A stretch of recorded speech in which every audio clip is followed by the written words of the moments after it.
So hello and welcome to Scandinavia House and today's book talk. I talk about it all the time by Camara Lundestad Joof. Camara is based in Norway and she's currently in Norway but here with us virtually. So also joining us today is the book's translator, Olivia Noble Gunn in the middle, and Monica Miller.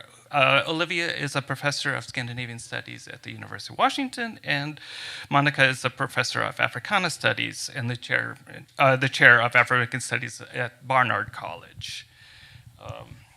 I also want to point out we do have an exhibition going on now called Nordic Utopias on our third floor galleries, and I do highly encourage you to go and see the show after this. It explores the undertold stories of African American artists who sought new possibilities, inspirations, and environments in the Nordic countries. So it's a fascinating show, and I highly do recommend you see it. So.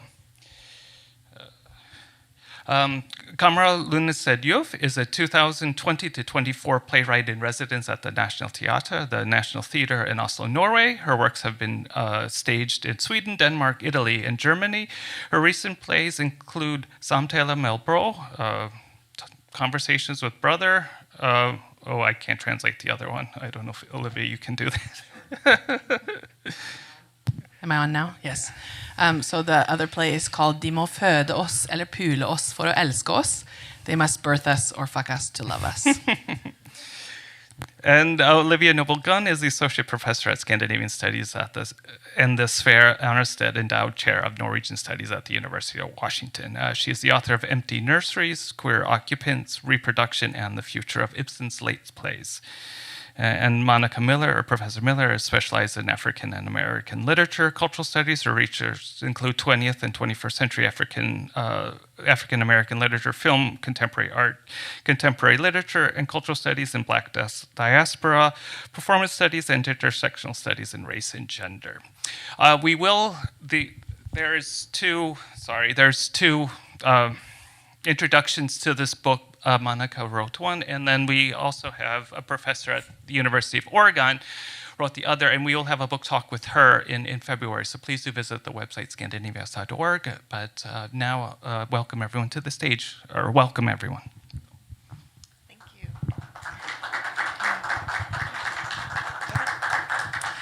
you. Thank you, everyone, for being here, and thank you especially to Camara for being here. It's late in Oslo, so I appreciate you staying up with us. So the plan is to start with a reading from Camara. Dear brother, throughout our childhood, the white side of our family called us negerbarna, the Negro children. It was said playfully and affectionately with love. Our cousins and second cousins got to be the children of this or that uncle or aunt, but we were always mom's negerbarn, the chocolate children. And I remember when I was 11. I remember that your whole body shook. You trembled. It was grandma's birthday and you tried to explain to all the adults at once that you didn't want to deal with it anymore. You couldn't stand that word. That word made your body recoil. It was wrong. It hurt. Blinking back tears, your voice increased in volume and you were clumsy and inarticulate and too angry to be clear. And you were 13.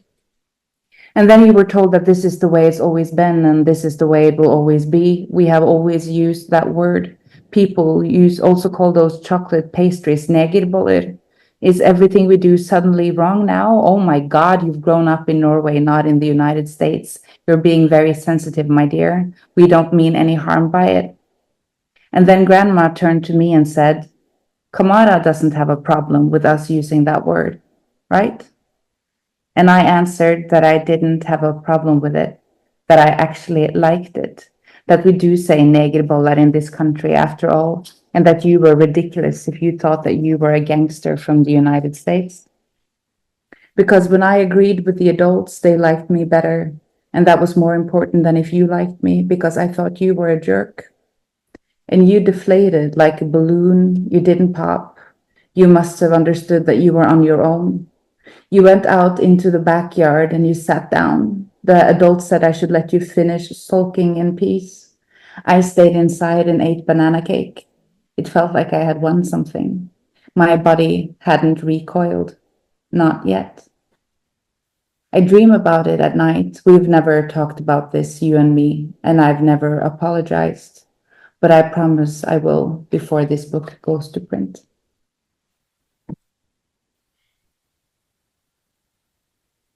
National Costume, Part 1. We have a national costume in our family, a children's bunad from Nordland County. It was embroidered by Inga Rørvik, one of the 3 women who created the design. The Nordland bunad is the national costume most often awarded unofficially, Norway's most beautiful. I'm not talking about the green version, but the blue coastal one, and that's important. Our children's bunad is passed down in the family to kids old enough to wear it. When I was 6 years old, it was my turn. My maternal grandma is withdrawing money from the ATM. I'm standing in the square and I'm glowing. I'm swishing my skirt. I'm not wearing the traditional bonnet. It's the 17th of May, Norway's Constitution Day, and 2 ladies, I remember them as ancient, at least 100 years old, come over to me to say something about my dress. So you're wearing a bunad from Nordland, are you? Yes, I say, and explain that it's always been in my family and that when a person is old enough, they get to wear it. And I'm old enough because I'm turning 7 years old in 2 weeks. And I spin around and I pose. One of the ladies hits me on the arm with her umbrella. She tells me I have no business wearing this dress. It's disrespectful of me to wear it. You have no right, she says. And then I get another smack on the arm. I should be ashamed standing there and openly bragging about something that isn't mine. I rub my arm and stare at her. Then Grandma comes running over, swinging. She hits one of the ladies with her purse. She raises her fist threateningly and tells them to go to hell, shouts that they are the ones who should be ashamed. The ladies run away and Grandma is a superhero and she is furious and passionate and she dries my tears and takes me to the amusement park. And even though I'm not allowed to have sugar at home, she buys me 2 whole bags of cotton candy. And I eat both bags and get so sick that I throw up after a carousel ride on the national costume. The listener gets really uncomfortable when I tell this story, so much that the atmosphere gets tense until Grandma shows up and saves the day. And the puke hits the bunad, hits this symbol that maybe doesn't mean so much after all.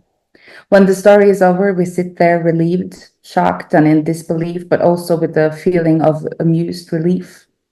We get to believe that we would have been Grandma in this story. We're also grateful for Grandma, because if Grandma exists, then we get to be her, and not those old ladies, and never the lady who hit me with the umbrella.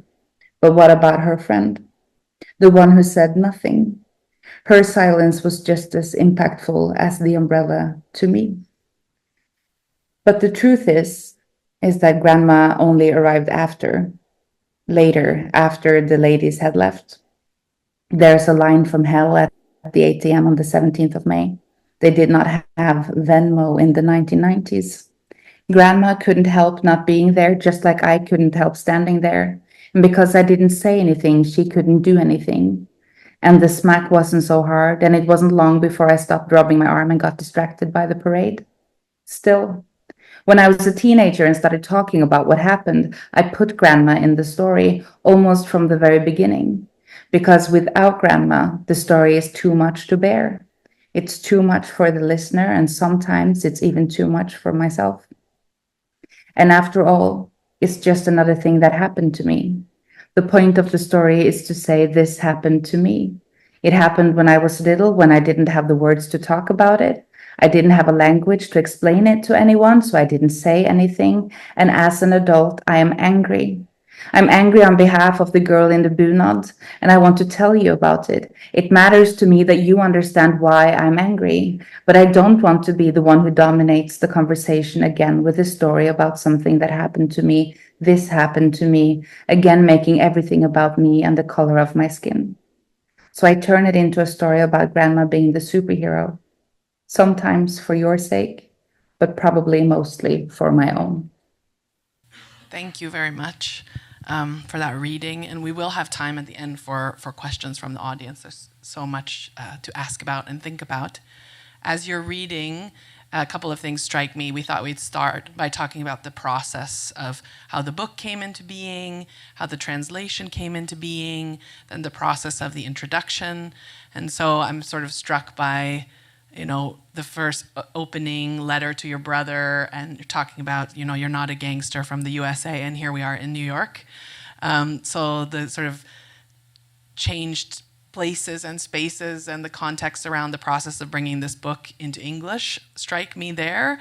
And also that you're reading it in English is another thing that kind of strikes me that's relevant to this question of the process.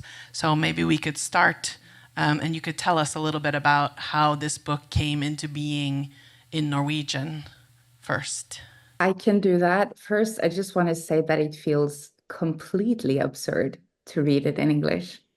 And to read it in English for a crowd in New York City. It's really beyond anything I ever would have imagined when I started writing this book the winter of 2017. While I had just finished touring with my debut piece, Pablo's Bitch, and I had toured it. It's an autobiographical monologue about racism in Norway, and I had been touring it for 207 performances in high schools in Norway, and I was burned out, and I was really, really angry.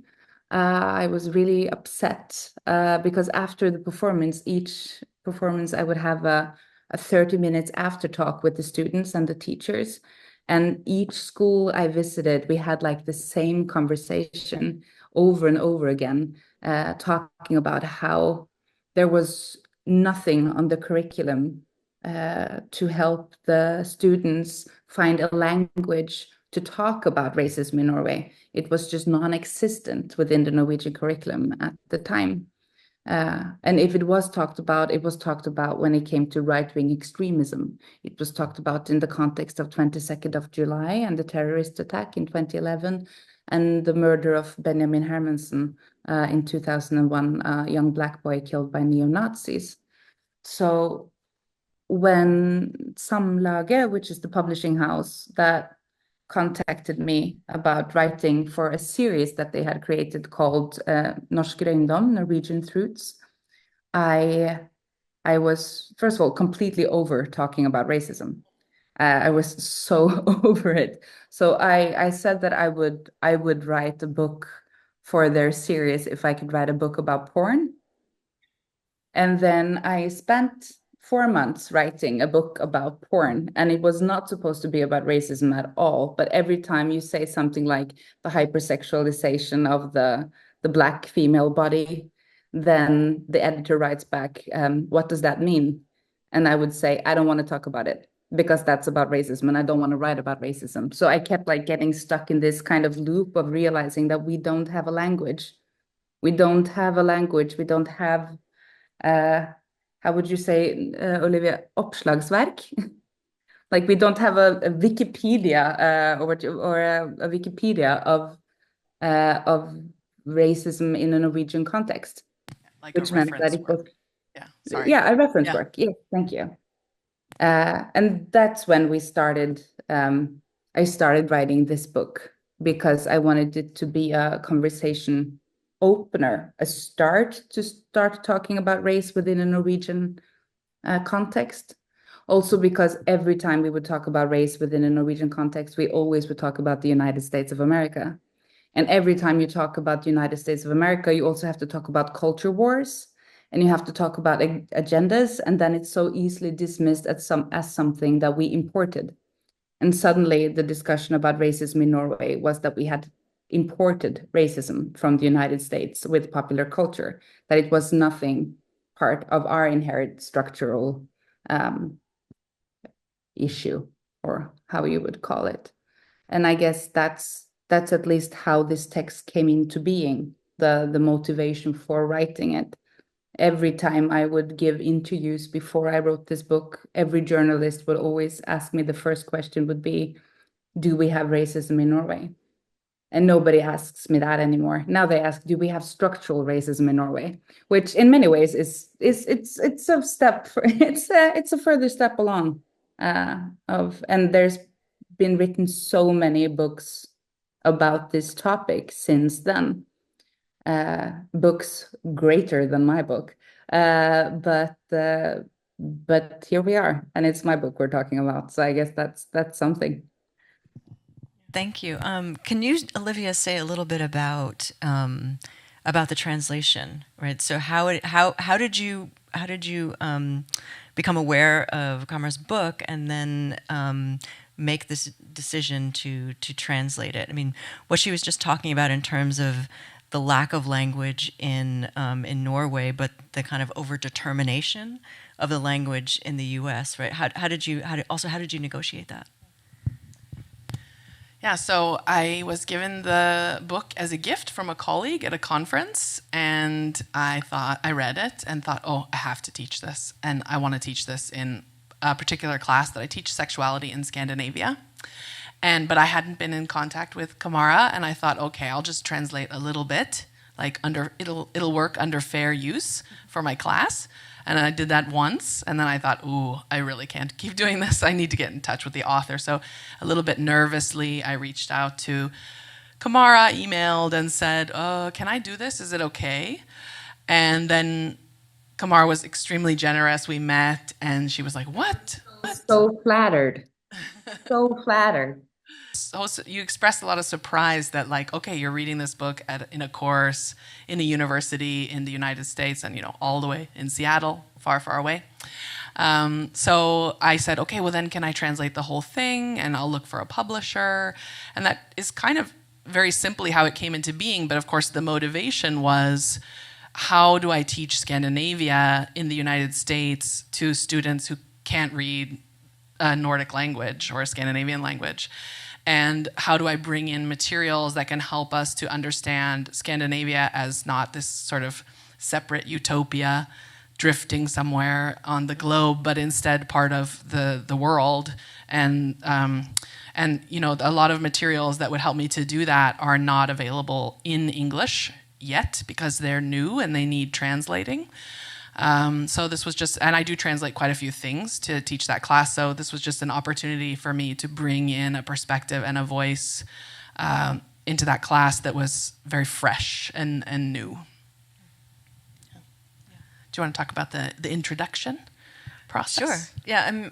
Olivia contacted. I mean, I teach a class on Black European cultural studies, and Olivia and I don't know how we know each other, but that doesn't matter, contacted me to ask me if I'd be interested in the introduction, in writing the introduction. And I sort of countered and said I would love to do the introduction, but with a close friend and colleague, Nana Ose Kofi, who is herself Afro-Swedish. I'm not Afro-Swedish. I'm a long-term, I guess, Swedish friend who I'm married to a Swedish man, and we have African-American Swedish children.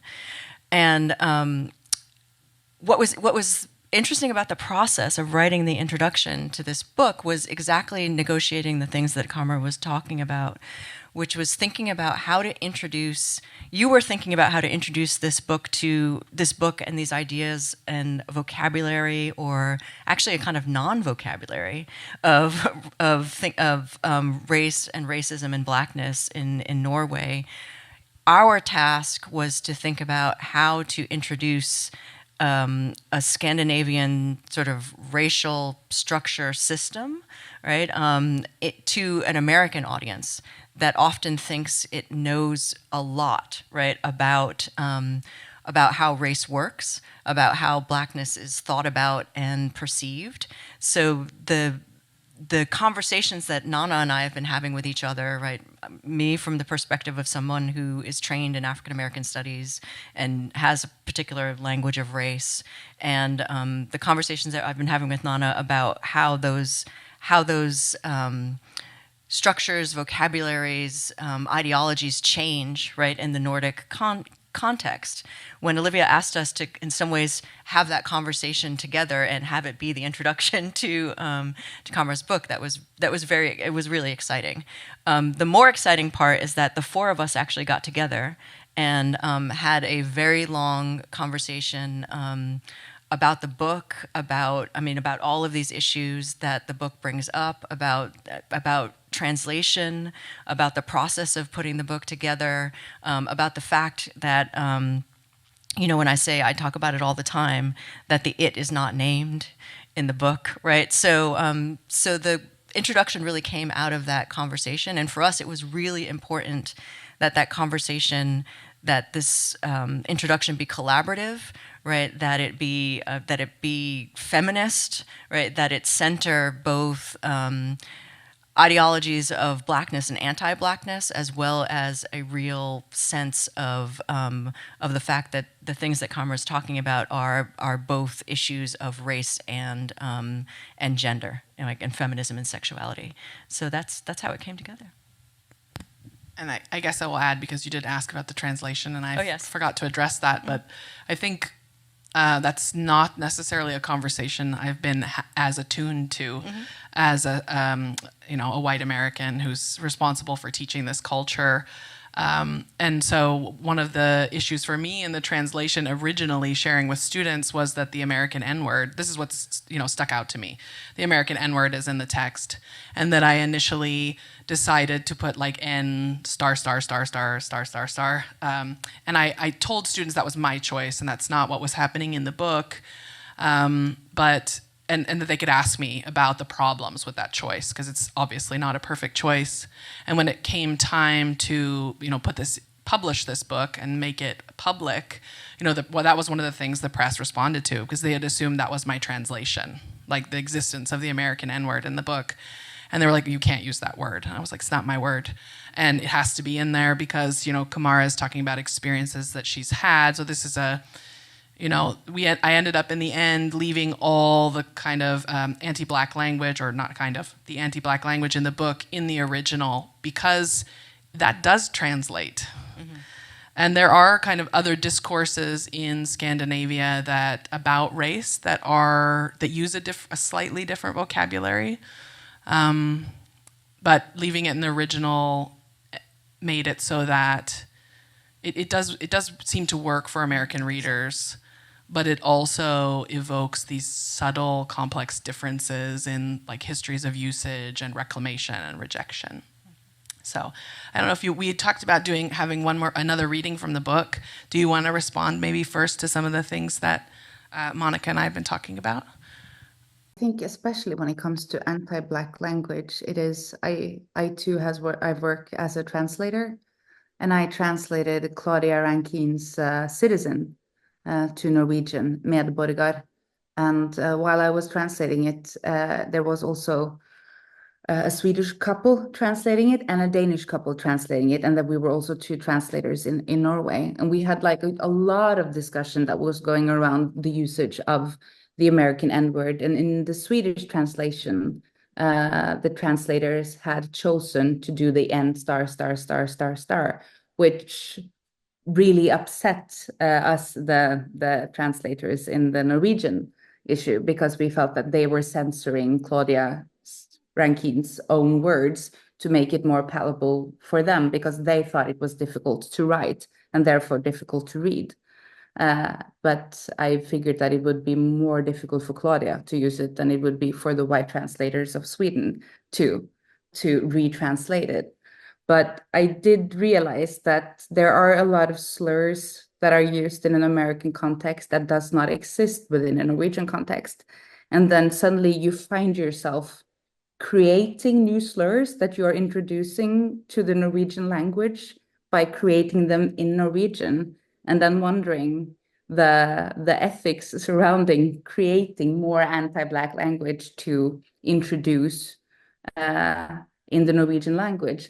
And I've thought a lot about that, because I always have I've never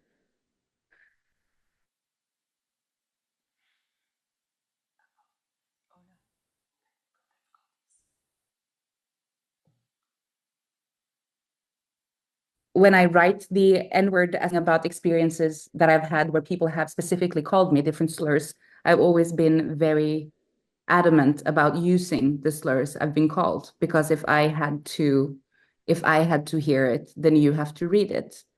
But I'm always going back and forth if that is the right choice to do. And to this day, especially since I work as a playwright, I've written one book, but I've written several plays. And every time I use a slur in one of my plays, I'm forcing the actors to say them, to embody those words about themselves, which sometimes can also feel like a transgression towards their bodies with my artistic language. So I never really finish that discussion with myself. I just try again and again and again, I guess. Would you like to do the second reading now? Thank you.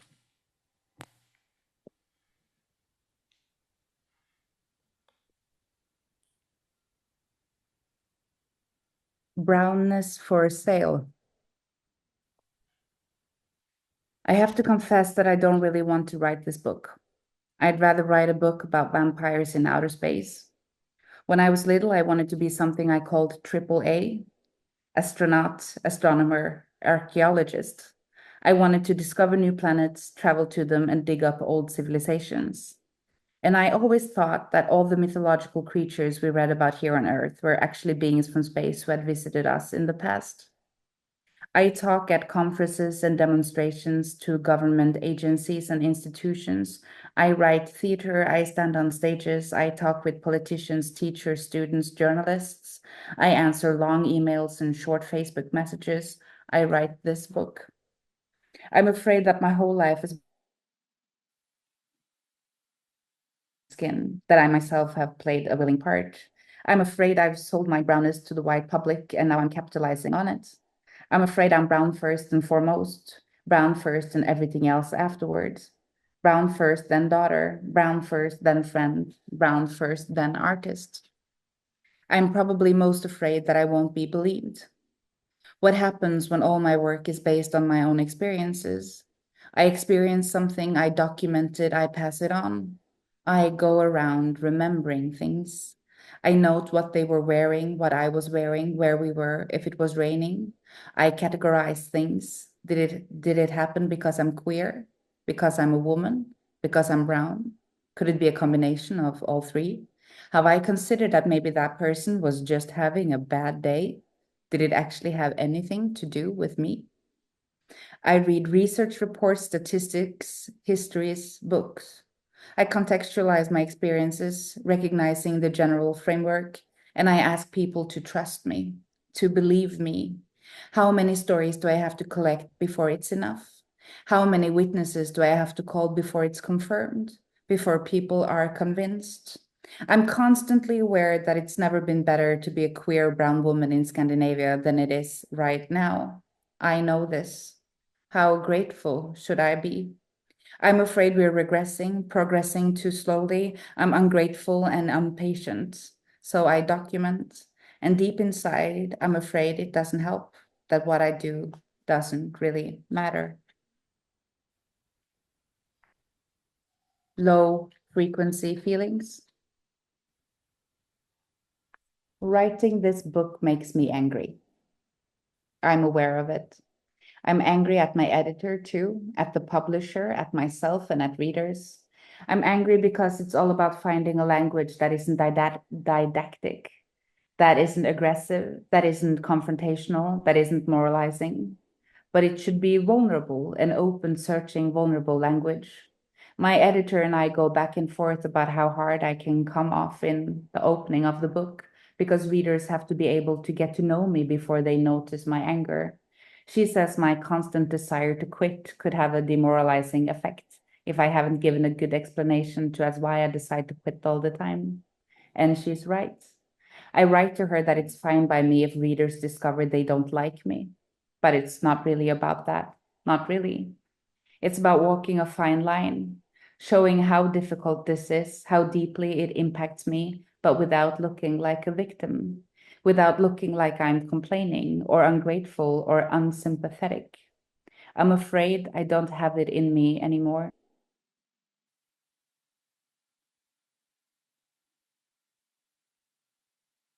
That's supposed to humanize me. I'm afraid you'll read this text and this. I'm afraid I'm speaking for people who aren't me, for a person who hasn't asked me to speak for them. I'm afraid it doesn't help that I talk about the same thing again and again to no end, that I'm really only interested in myself. I'm afraid we are regressing, and then I get angry. But you can't make people understand by scolding them. I know that.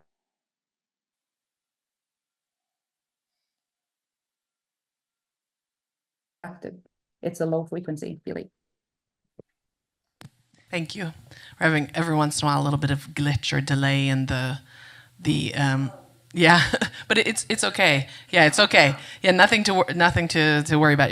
It catches up with you, so we're good. It's going well. Thank you so much for that reading, and yeah, should I? No, I mean I have a question.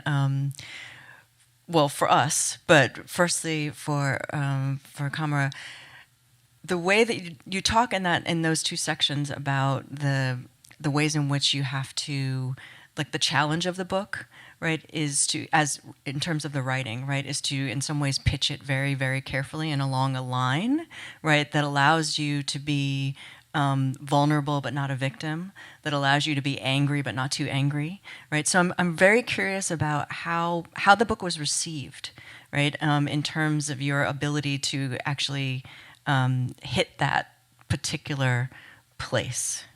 Well, the reception was how was it? This is so long ago. No, the reception was I think I was surprised of how well it was received, in the sense that it marketed me as likable, much more likable than I actually am, in a sense.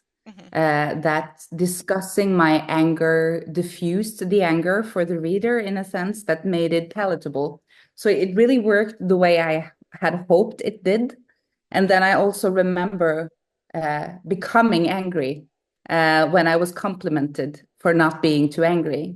So I kind of painted myself into a corner there. But I think it was the pedagogical language of the book was very, very well received. But what I was most happy about was the meta level of trying to showcase what it costs to be pedagogical while you're being pedagogical, that the meta level was also received quite well, that the cost of writing it didn't disappear. Right. It actually followed through, if you understand what I'm saying. Yes. And I think that for me, that was maybe the most important thing. It was not just about showcasing, like, yes, racism exists in Norway and here's a book about it. But I wanted to showcase the cost of the conversation and the cost of being your own witness, and the debilitating doubt that you have to have about your own experiences to be believable, and the cost of talking about trauma. And the fact that I think that was what made the book so talked about, was the discussion of the cost of writing the book, maybe more than the book itself, if that makes sense. And that was better received than I had dreamt in any way. I really thought that it would. It's a in Norwegian. It's a 90-page New Norwegian booklet. Like, it's not even a real book. It's a pamphlet, they call it. So the fact that it's existing still, that they're printing new editions 3 or 4 times a year in Norway, that it's taught everywhere, that it's in New York right now, it's quite, honestly, quite unbelievable. That's a nice transition to something else we wanted to talk about, which is student responses to the book, but also maybe young readers' responses to the book. Do you want to start, maybe, Monica? Sure. I mean, one of the things that you didn't mention, Camara, that I know, though, is that, and that we discussed a little bit in the introduction, is that for many people, especially many young people, this is the only book that some of them have reported to you that they've read from cover to cover. right? And that, I mean, part of the, I mean, you called it a pamphlet, that is not true, right? But one of the, I think one of the great strengths of the book is that it was designed when you were commissioned to write it. It had to be able to be read in an hour, right? And so the fact that that there's a lot of power in the 100 pages that we have here is something that people really recognize, right? That in particular, sort of, teenagers really understand from the very first page of the book. When I've taught the book, I've taught it in a Black European Cultural Studies class with students who are very familiar with the ways in which race and blackness are spoken about, both in the U.S. and they're learning about that in Europe. And I was saying to Olivia before we came here that I teach this book in a section on Scandinavia, alongside a novel by the Swedish Afro-Swedish writer Johanna Sanjuru, which is a book that is very much about it's about a terrorist attack. It's also about anti-blackness. It's about anti-foreignness in Sweden. But your book is the one that everyone read in a single setting. They were unable to put down. The students were, again, so captivated by the way in which you use the word you, right, in the book. Sometimes the you, right, in the multiplicities of address that you manage to capture in the book, so that sometimes, the you is a friend, sometimes it's a family member, sometimes it's a lover, sometimes it's a stranger, sometimes it's your brother, sometimes it's your father, sometimes it's someone sitting alongside of you. So the many modes, right, in which people can enter into the text and then into the experiences that you are, the meta as well as micro experiences in the book. That was the thing that really captivated people, so that they not only saw with you, because the book is so much about witnessing, right? But they were able to see and feel at the same time and think through, right, both the sameness and the differences of how race and blackness are experienced and felt, right, in a U.S. context and also in a Scandinavian context. And maybe I'll just jump in and tell my story of student responses, and then see what you think, Camara, about these responses. I will say really quickly that I gave a copy of this to my niece at Thanksgiving, and she's someone who hates reading. And I got a text a few weeks later from her mom saying she's reading the book, and she says she likes it. So that's very exciting, my latest exciting news. But I have kind of two responses from my students. Again, I've taught this in sexuality in Scandinavia and also in a Scandinavian women writers course. And the general response is often surprise. Oh, I didn't know there was racism in Scandinavia. Or, oh, I didn't know there was racism outside the United States. So that's a very common response. But then individual students have connected with this text in very, very particular ways. So I had a student who had recently immigrated from Goa, and your chapter on using your name or thinking about your name and all the things it means to choose different kinds of names. Your name is Camara Lundestad Joof, and kind of making choices around that name in different moments in your life, that really spoke to this student.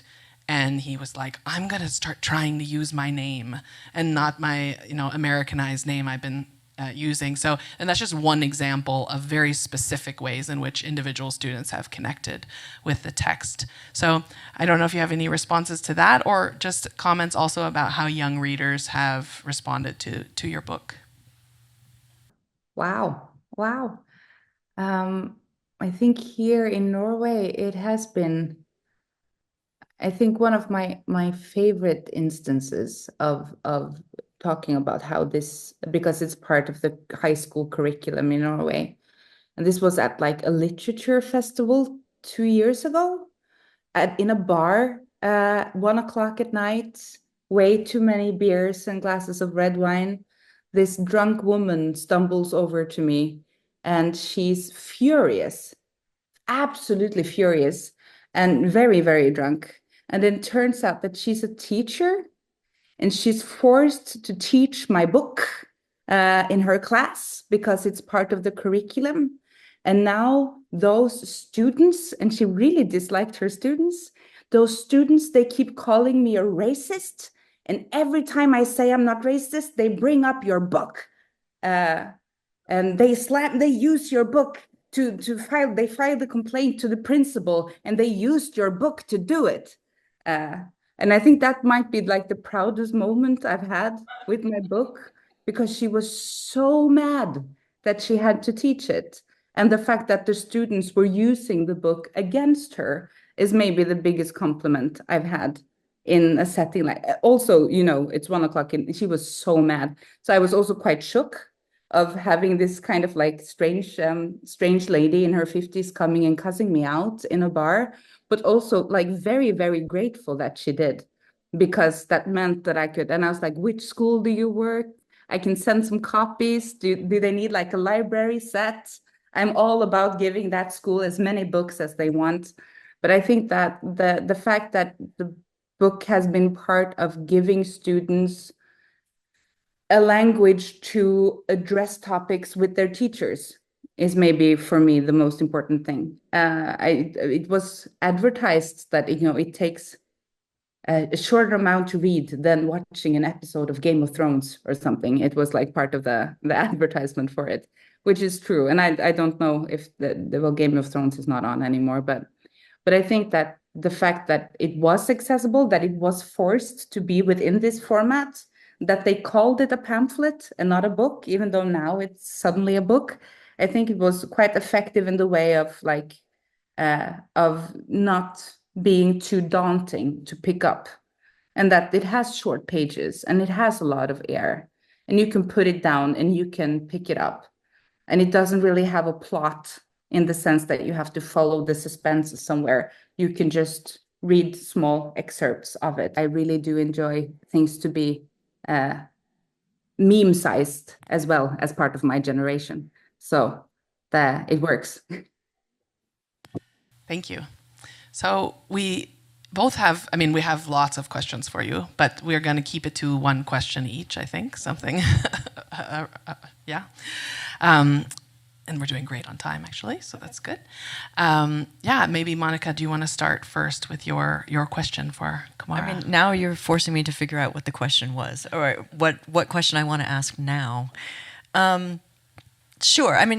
One of the things that fascinated me about the book, when you just talked about it being meme size, one of the things that fascinated me was you talked about when we were in our conversation, the four of us thinking about the introduction, you talked about how you wrote, each chapter is relatively short, right? And how you wrote the chapters and then arranged them put them on the floor, right? And then arranged them in a way that you were talking about with your editor, so that you needed to be likable at the beginning before you hit anyone with something that was too difficult.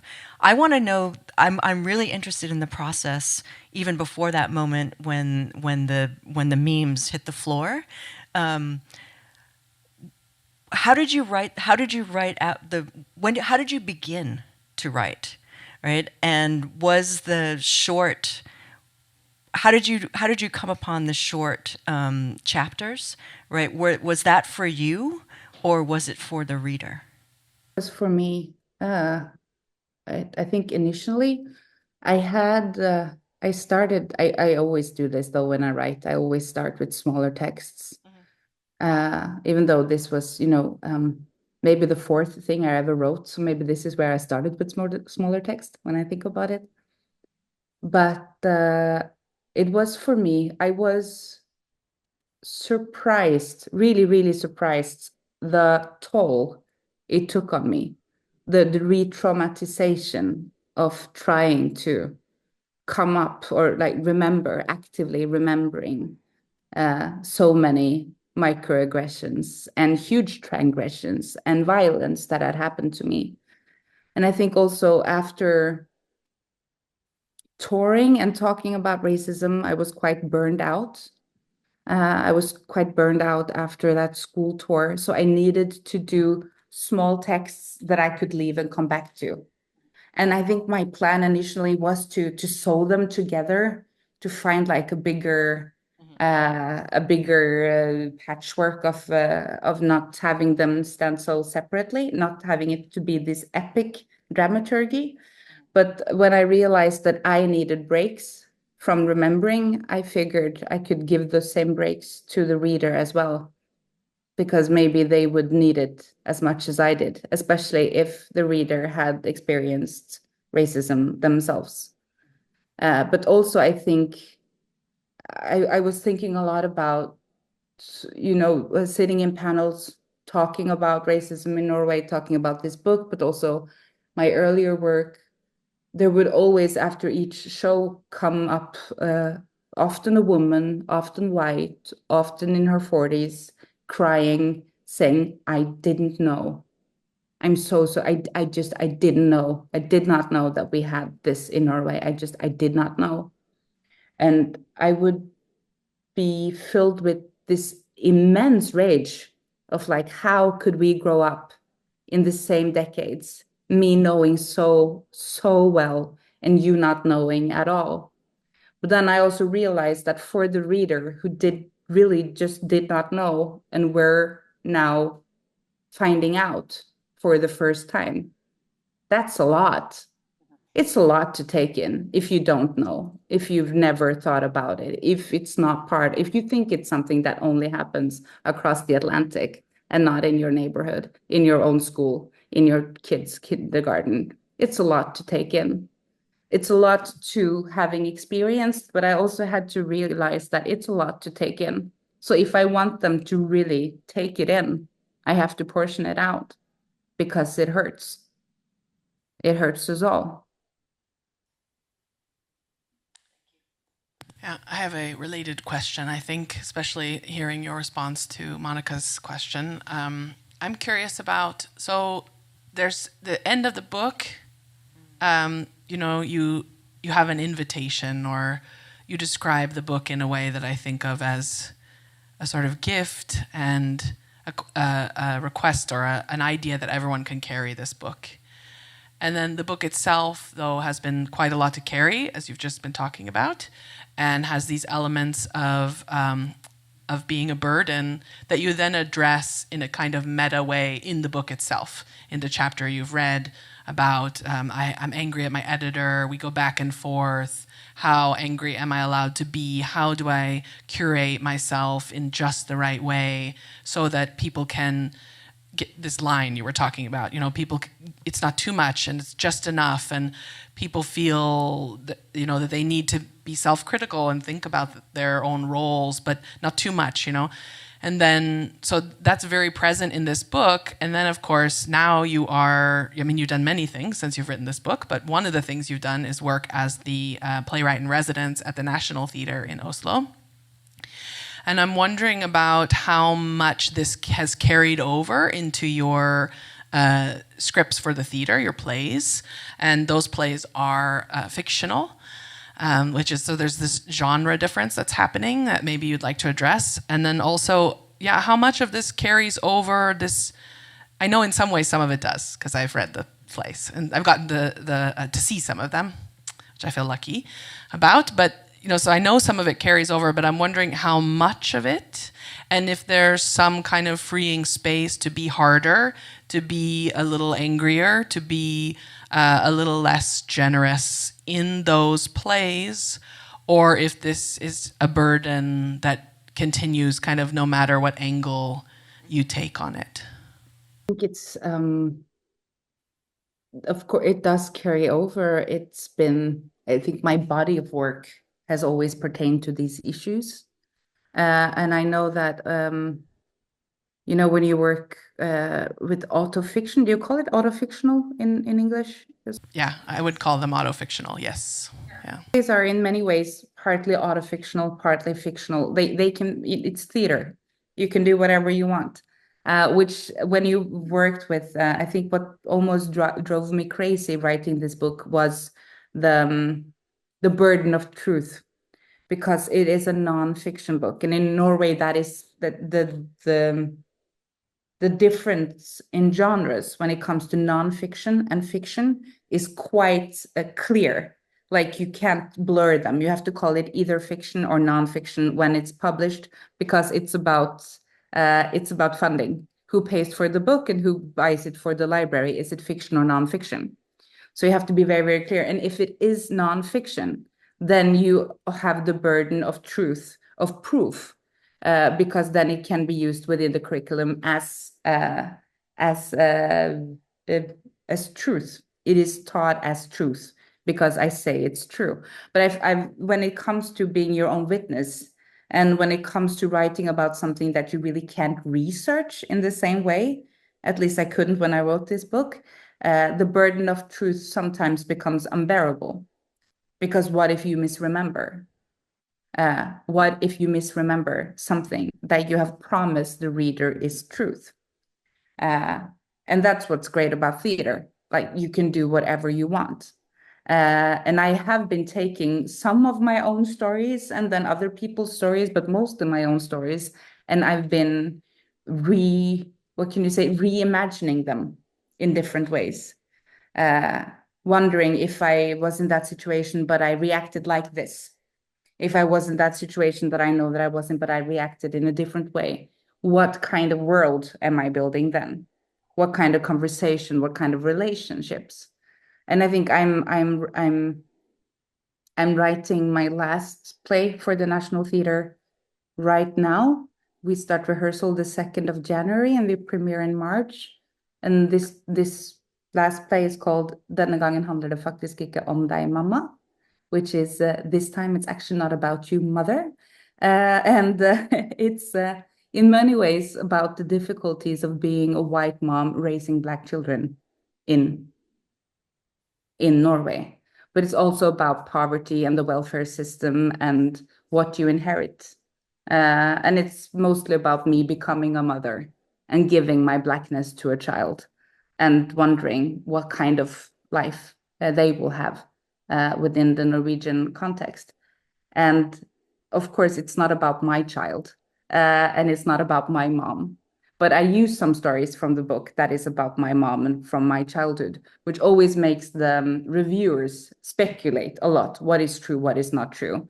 And I always ask the question, is it very important if it's true or if it's not true? But I'm losing myself in my train of thought here a bit. But when I wrote, I talk about it all the time. It was extremely important that everything was true, because if it was fiction, it could be dismissed. And I wanted the theme of racism in Norway to be undismissible. And to make it undismissible, you had to make it fact. And to make it fact, you have to get people to believe it. And if you want people to believe you, you have to be trustworthy. And then you have to be pedagogical, and then you have to be, and then you have to be, and then you're in it. But I figured when I had already carried the burden of truth, when we had said this is fact, then maybe then we can talk about it like art. And if we want to talk about it like art, then we can talk about it each way we want to. So I think every play that I've written is a different kind of way of trying to address this problem, this barrier in our society, but trying to see if I can, for my own sake, have a little fun with it. Thanks. Thank you so much again. We have time for audience questions. Okay. And yeah, Kyle will have a mic that you can speak into to make sure that Camara can hear your questions. Test. Hi, my name is Philip Ewell. I teach music theory here at Hunter College. This is all very poignant for me. My father was an African American. My mother was from Norway, fra Bergen. Jeg snakker litt norsk, men ikke så bra, uheldigvis. And this all very much speaks to me. I do a lot of race scholarship in music, and as a music theorist and a cellist, my whole career since I started playing cello when I was 9 has been in white spaces, like Norway. I was just in Norway for 8 weeks this past summer. I've been there many times. And a student about a week ago wanted to interview me because I've published a lot on race scholarship in music. And she was a white woman. getting a master's degree in music education at a conservatory here in the United States. And at the final question of her interview was, where have you felt a sense of belonging as an African-American classical musician, and now as someone who is writing about white supremacy in music? And it was sad in the one sense, because essentially for my entire career, I've not felt a sense of belonging in music and white spaces. And not in Norway and not in the United States, but my career is here. And so I guess the question, recently I've been working a lot with a lot of other Black academics in music, and I was able to tell her that's where I find a true sense of belonging, meeting with other Black professors. Like Monica, whom I just met earlier today, happily, because I'd reached out to her. So I guess the question is about a sense of belonging for you, because I know from my time in Norway that I would never feel a sense of belonging there, even though my mother was from Norway, and I do love the country. Where have you felt the biggest sense of belonging, if ever? Because I can tell from your comments, Camara, that there's a lot of hesitancy to have these conversations, that you have clearly at times not felt a sense of belonging. So in your travels, different sets of people, where is your greatest sense of belonging in your clearly younger career than mine? I'm 58 and you're a generation younger than me, I would presume. So yeah, my question has a lot to do with belonging. I'm very interested to hear that from your perspective. Thanks. Oh, it's a difficult question. I've been pondering this for a long, long time. I think that I spent, especially as an artist, especially as a playwright, especially as an artist working within the Scandinavian theater field, I was obsessed with trying to belong. I so greatly wanted to be part of the Norwegian theater practice that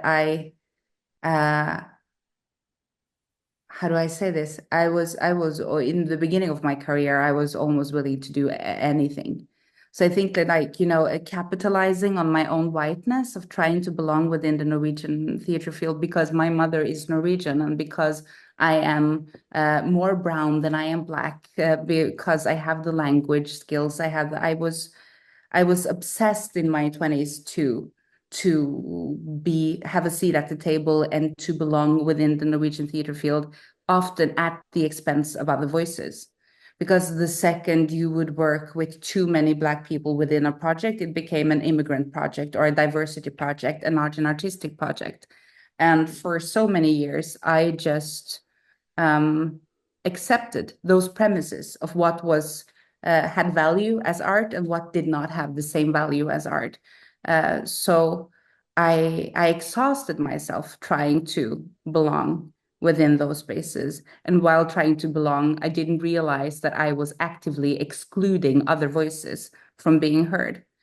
And I think that now for the past 7 years, I've been a board member of the Norwegian Arts Council, becoming more and more aware of what happens when you have power and the power to say who belongs and who does not belong, and the position to, how do you say, not give a fuck, in a sense.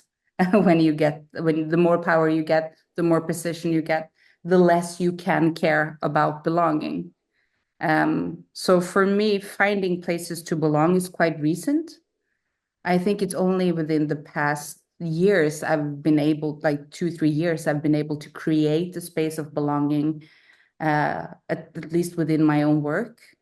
And I've been doing it by creating and curating a lot of separatist spaces for myself outside of my work spaces, outside of the National Theatre, and realizing at least that if you want to belong, you have to dare being cast out to be able to create those spaces where you can feel like you belong. Am I answering your question right? I don't know, but I think that for me it's been a lot of work of trying to create my own spaces of belonging these past few years and daring to be in them. That helps enormously, actually, because it's only literally in the last 3 to 5 years where I've felt a sense of belonging. And you do need to get to that point where, as you say, you don't give a fuck, right? Where you can essentially say it doesn't matter. Now, you're on a board, you have some fame clearly and well-deserved. I'm a full professor with tenure. I hope that that's deserved too. I'll let others decide that. but I do have power, and I can say what I want. And it's only once you realize that you can make these decisions for yourself and well, not give a fuck, to just say that again, is when you can create a situation where you can find that belonging. I'm happy that you're doing it at a younger age than I did, because when I was your age, I didn't have that. I most certainly was very much stuck in the trying to fit into the white framework of classical music as it's understood in the United States. I'm a Russianist, actually. I spent 7 years in Russia. My wife is Russian. I'm a Russian speaker as well. And that's a different story. We don't need to get into that. But there is a sense of belonging for me, even in Russia and the Russian Federation, that's greater than my sense of belonging that I had here as a black classical musician.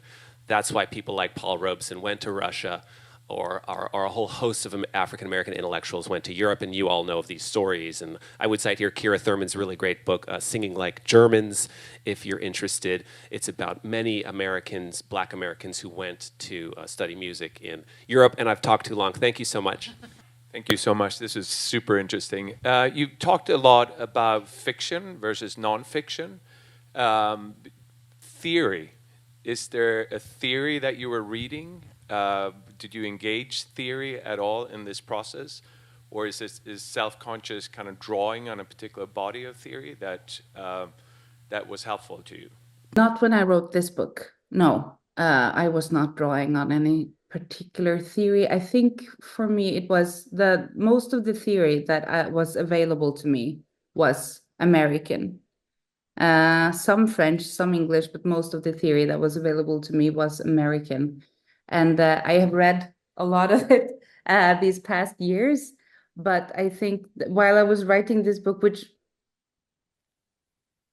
also makes it absurd for me to be having this conversation on a screen in New York, is you will not believe the amount of time and dedication of my career I have spent trying to not talk about America.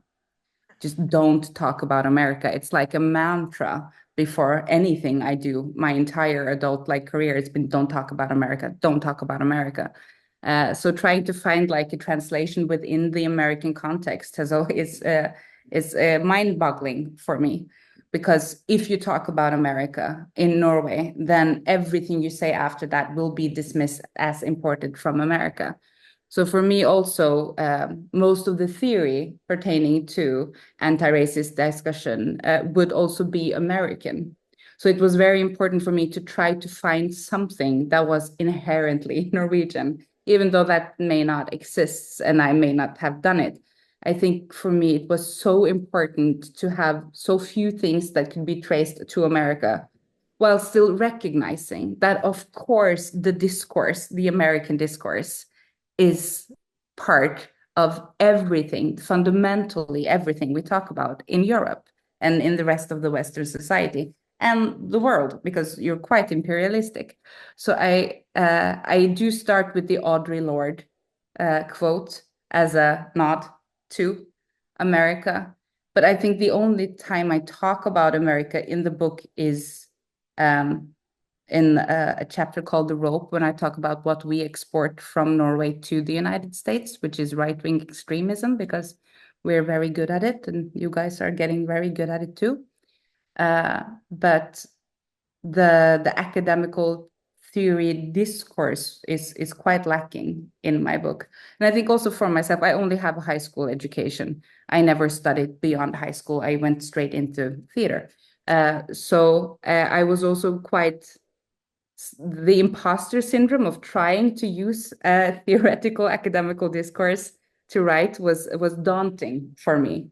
So I think for me also, it felt when I visited Olivia in Seattle and I was teaching my book at a university, I was peeing my pants. I was so scared that I would use language that was intellectual for the American theoretical discourse.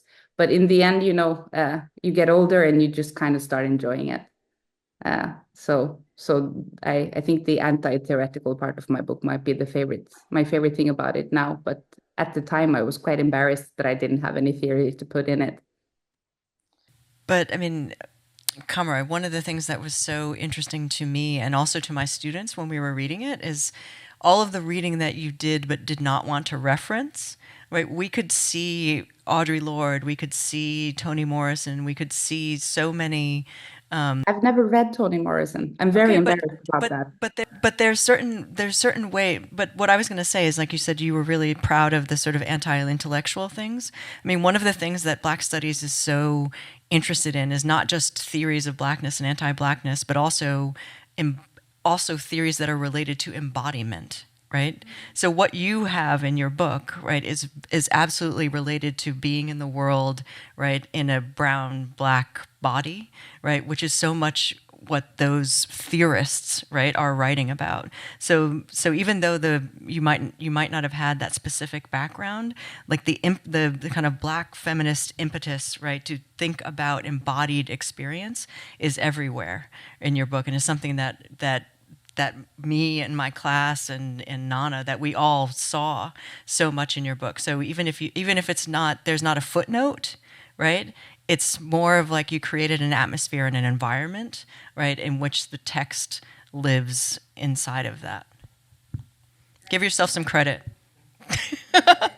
No, but I think that I've been looking through my work, especially from 2018 to now. And I think there was Israeli professor who was teaching my plays at the university in Israel, who wrote me and talked about diaspora literature. Yes. And I think for me, when she did that, and I think it was right after I had written They Must Birth Us or Fuck Us to Love Us, and she put my work into a diaspora frame of reference.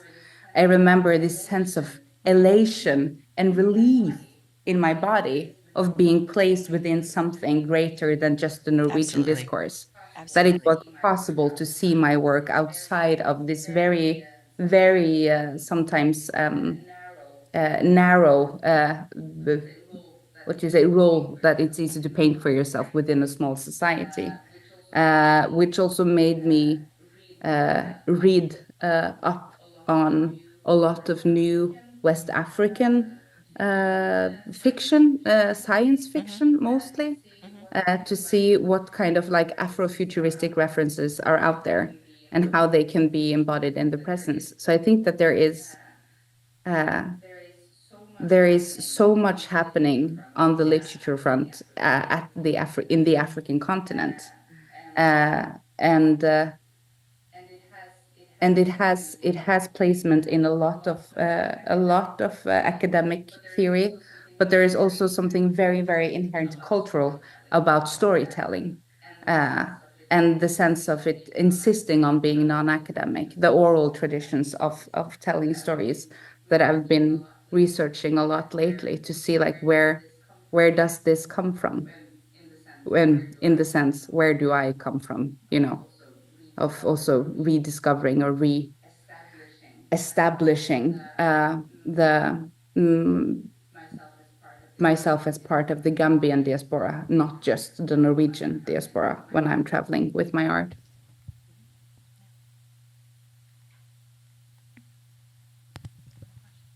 Any other questions? Yes. Also, while they're getting the mic, I have to say that I had read like every single essay that James Baldwin ever wrote in his life before I wrote this book. And even though it wasn't so transparent for me when I wrote it, I can see it very clearly now. What I've been striving for in my entire career since I discovered him in my teenage years is the capability of writing with the same empathy that he does. That has been like my biggest goal as a writer, to try to strive to write with the same empathy as James Baldwin. I'm not there yet, but I can see it in my work now, what I'm striving for and where it comes from, the inspiration in doing it, even though I was not as self-aware of it when I was writing myself.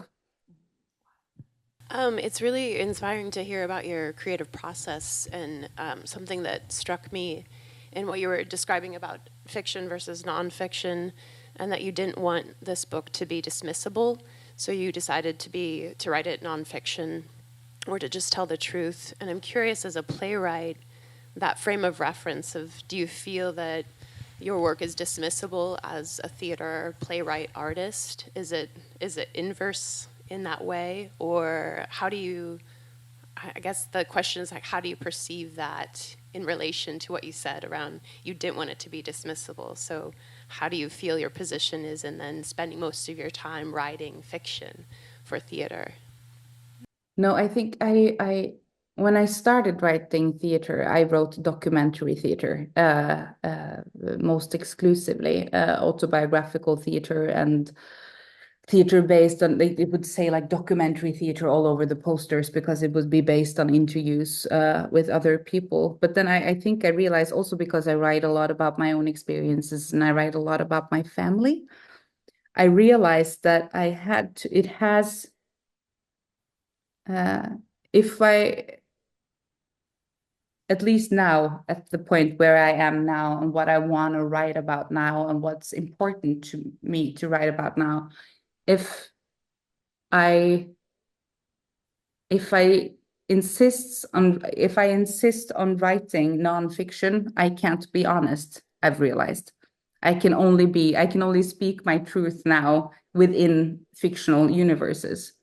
I think I've thought a lot about the ethics of the documentary, the ethics of using real people, the ethics of insisting on the truth when the truth is not just your truth. It took the most of the work that went into, I talk about it all the time, was the work I did with my family. The meetings I had with my grandmother, trying to pretend that she was okay with being portrayed in the intro as the person who traumatized me as a child, at the same time as she is the person who loved me most fiercely and most deeply as a child. And when I write in one of the chapters that I grew up with a father in prison, and what that means to grow up with the stereotypical racist mythology of the Black man, the criminal immigrant African Muslim, growing up with him as a father, I had to speak to all my siblings about, if I wrote a book that was the truth, that was about growing up with a father in prison, I was effectively telling the entire country that they grew up with a father in prison. And some of my siblings had never told their friends that our dad was in jail. So me speaking my truth meant I was speaking their truth.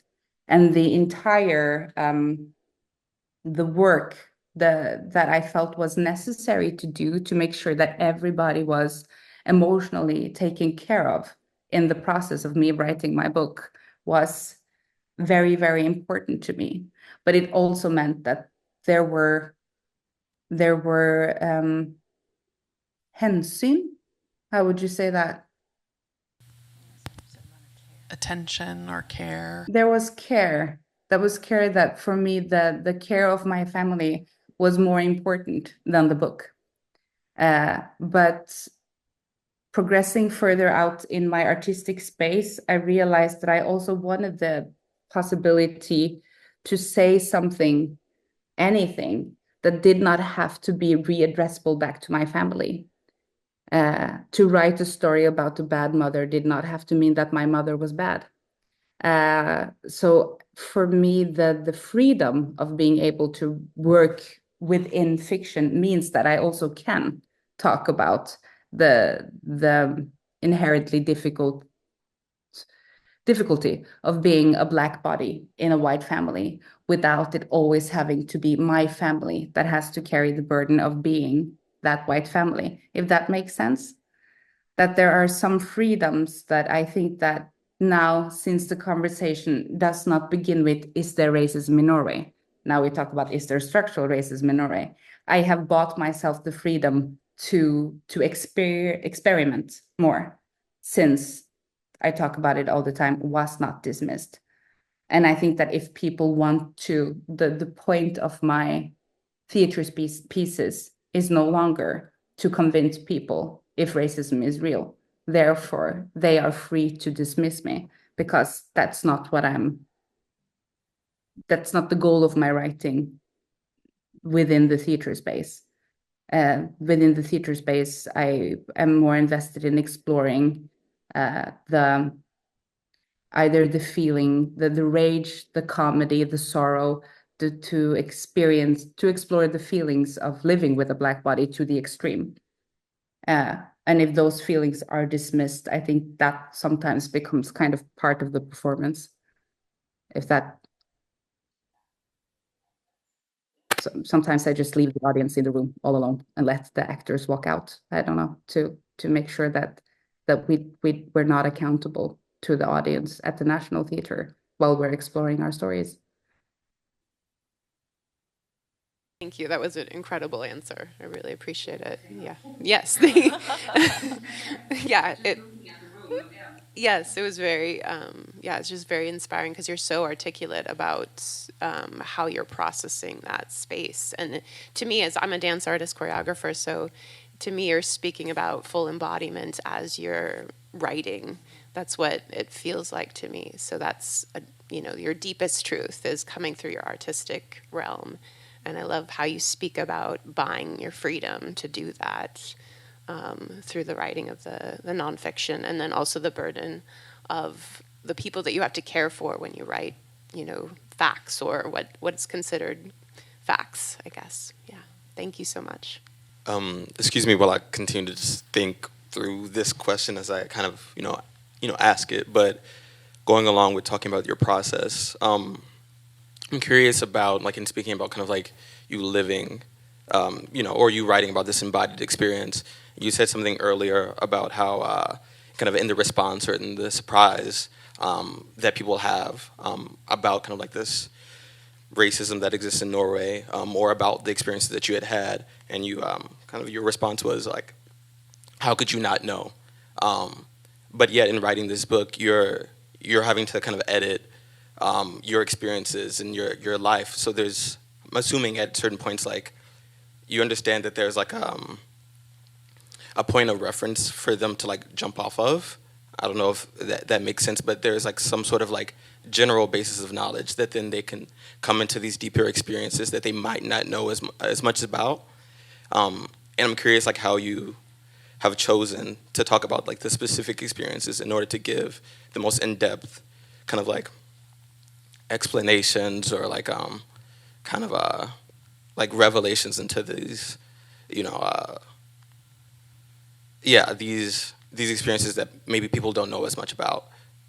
Thank you. No, this was the biggest challenge of the book, and the most continuous work I did with my editor, Teresa Tungen, while I was writing it, because when you think about racism within a Norwegian context, you think about neo-Nazis.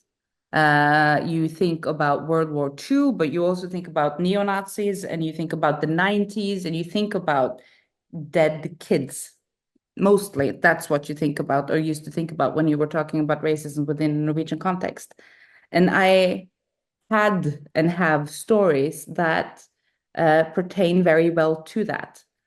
I was beaten up by neo-Nazis when I was 14 years old, and there is a text about that in the book. And it was the text I was most unsure about using in the book or not. I took it in, I took it out, I took it in, I took it out. Mostly because I don't remember the incidents, because I was 14 and blackout drunk, but mostly because when you talk about something so horrific that everybody can agree on, that it's despicable, then suddenly racism is nobody's problem. Everybody can agree that killing children is a horrible thing to do, and I would never. So trying to find the balance between the day-to-day experiences The experiences that are so small that any one of us could have done them. The experiences that are so small that even I do them because I'm a product of the society I grew up in. I'm also inherently racist in the way I see my fellow man because I watch the same news as my neighbor and I read the same newspaper articles and I fall for the same fear mongering when I'm stressed. So trying to find the smallest examples and then kind of doing like the crescendo of showing all the facets that racism can be, and so many of them, and so small, so innocent ones, so mild versions of racism that while you're reading the story, you can picture yourself doing it because you don't even know that it's wrong until you reach to the end of the scene. And then realizing if you could have done 4 or 5 of these, then maybe it's part of something bigger than just you and just me.